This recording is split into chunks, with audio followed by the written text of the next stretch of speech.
អង្គសន្និបាតបូកសរុបការងាររបស់ក្រសួងព័ត៌មានឈានមកដល់ថ្ងៃទី2បានបង្ហាញយ៉ាងច្បាស់ថាវិស័យព័ត៌មានបានបង្កើតភាពជាដៃគូនិងបំពេញតួនាទីជាស្ពានចម្លងផ្សារភ្ជាប់ទំនាក់ទំនងរវាងស្ថាប័ននិងប្រជាជនឲ្យបានកាន់តែជិតស្និទ្ធនិងផ្ដល់ព័ត៌មានបានកាន់តែច្បាស់ពីភាពវិជ្ជមាននិងអវិជ្ជមាន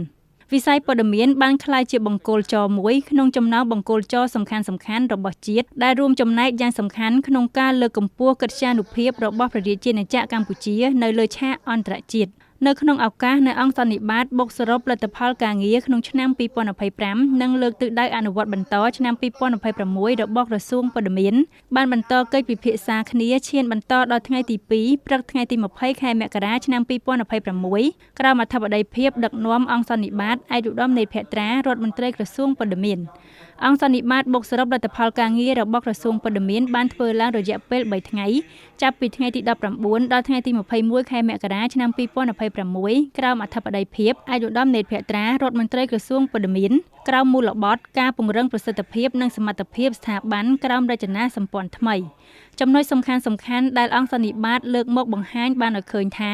ក្នុងរយៈពេលជាង2ឆ្នាំកន្លងមកនេះក្រសួងព័ត៌មានបានជំរុញអង្គភាពសារព័ត៌មាននិងអ្នកសារព័ត៌មានឲ្យបំពេញតួនាទីតាមក្រមសីលធម៌និងវិជ្ជាជីវៈក្នុងការផលិតនិងផ្សព្វផ្សាយព័ត៌មានប្រកបដោយគុណភាពនិងសុវត្ថិភាពដើម្បីទប់ស្កាត់ជនឱកាសនិយមជ្រកក្រោមស្លាកសារព័ត៌មានដែលតែងតែធ្វើឲ្យបាត់បង់តម្លៃ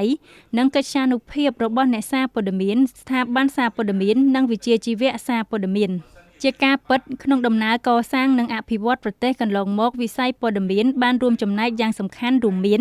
1. ការចូលរួមពង្រឹងលទ្ធិប្រជាធិបតេយ្យលើមូលដ្ឋាននីតិរដ្ឋ 2. ការបញ្ចូលព័ត៌មានពិតនិងលឿនរហ័ស 3. ការផ្តល់ព័ត៌មានបែបអប់រំចំណេះដឹងនិងការកម្សាន្ត 4. ជាឆ្នាំពិនិត្យកិត្យានុភាពសង្គមដោយស្មោះត្រង់និង 5. ការចូលរួមកែលម្អសង្គមតាមរយៈការផ្តល់ព័ត៌មានពិតគ្រប់ជ្រុងជ្រោយនិងប្រកបដោយតម្លាភាពនិងជាអ្នកផ្តល់ធាតុចូលក្នុងការរៀបចំគោលនយោបាយយុទ្ធសាស្ត្រនិងផែនការរបស់រាជរដ្ឋាភិបាលជារួមវិស័យព័ត៌មានជាកាតាលីករយ៉ាងសំខាន់ក្នុងការបង្កើតខ្លឹមសារចែកចាយព័ត៌មានអំពីសង្គមនិងបង្ហាញតថភាពសង្គមនិងការអភិវឌ្ឍជាសមិទ្ធផលចម្បងដែលក្រសួងព័ត៌មានសម្រេចបាននៅក្នុងឆ្នាំ2025មានដូចជា 1. ការដឹកនាំអនុវត្តផែនការយុទ្ធសាស្ត្រដើម្បីសម្រេចបាននូវទិសដៅដោយបានកំណត់ក្នុងផែនការយុទ្ធសាស្ត្រអភិវឌ្ឍវិស័យព័ត៌មាននិងសារទូតឆ្នាំ2024-2028គ្រប់អគ្គនាយកដ្ឋាននិងអង្គភាពក្រមអាវ៉ាត់ទាំងអស់រួមទាំងមន្ទីរព័ត៌មានរាជធានីខេត្តបានរៀបចំនៅផែនការសកម្មភាពរបស់ខ្លួនសម្រាប់សម្រួលដល់ការអនុវត្តជាក់ស្ដែងតាមដំណាក់កាលនីមួយៗជាមួយនឹងសុចនាករនិងកាលបរិច្ឆេទជាក់ស្ដែងផងដែរ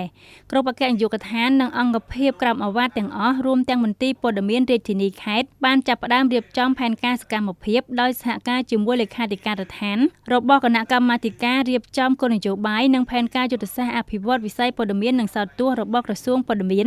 និងក្រុមការងារតាមដានត្រួតពិនិត្យនិងវាយតម្លៃការអនុវត្តយុទ្ធសាស្ត្រផែនការអភិវឌ្ឍនិងគោលនយោបាយរបស់ក្រសួងព័ត៌មាន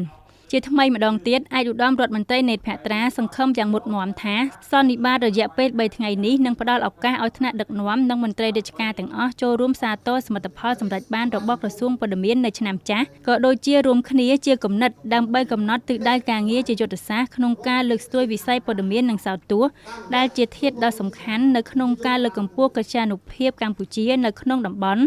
និងឆាកអន្តរជាតិជាពិសេសនៅក្នុងការថែរក្សាសន្តិភាពស្ថិរភាពនយោបាយសន្តិសុខនិងសណ្ដាប់ធ្នាប់សង្គមឯកឧត្តមក៏មានជំនឿជឿជាក់យ៉ាងមុតមាំលើសមត្ថភាពស្មារតីទទួលខុសត្រូវនិងសាមគ្គីភាពរបស់គ្រួសារក្រសួងព័ត៌មានថា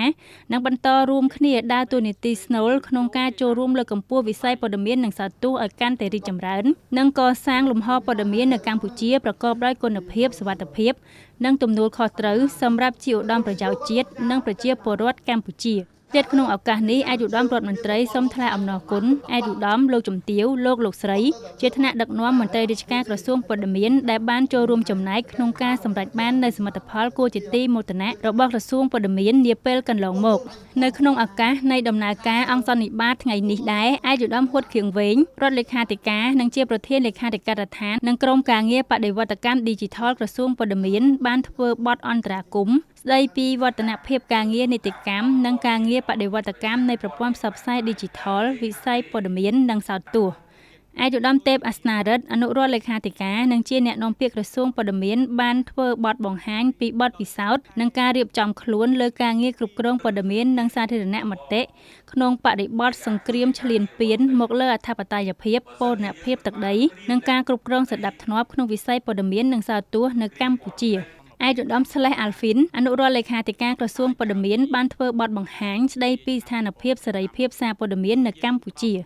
ឯកឧត្តមរស់ថាន់សនរដ្ឋលេខាធិការនៃក្រសួងព័ត៌មានបានធ្វើបទបង្ហាញស្ដីពីការងារកែតម្រង់រដ្ឋបាលសាធារណៈក្នុងវិស័យព័ត៌មាននិងសារទូតនិងការងារកែតម្រង់វិមជ្ឈការនិងវិសហមជ្ឈការដែលពាក់ព័ន្ធនឹងផែនការនិងការធ្វើប្រតិភូកម្ម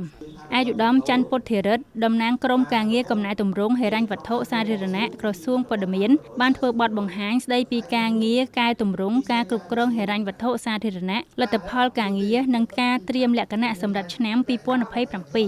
ឯកឧត្តមប្រាក់ថៅអមិតាអនុរដ្ឋលេខាធិការនិងជាប្រធានអចិន្ត្រៃយ៍លេខាធិការដ្ឋាននីតិកម្មក្រសួងព័ត៌មាន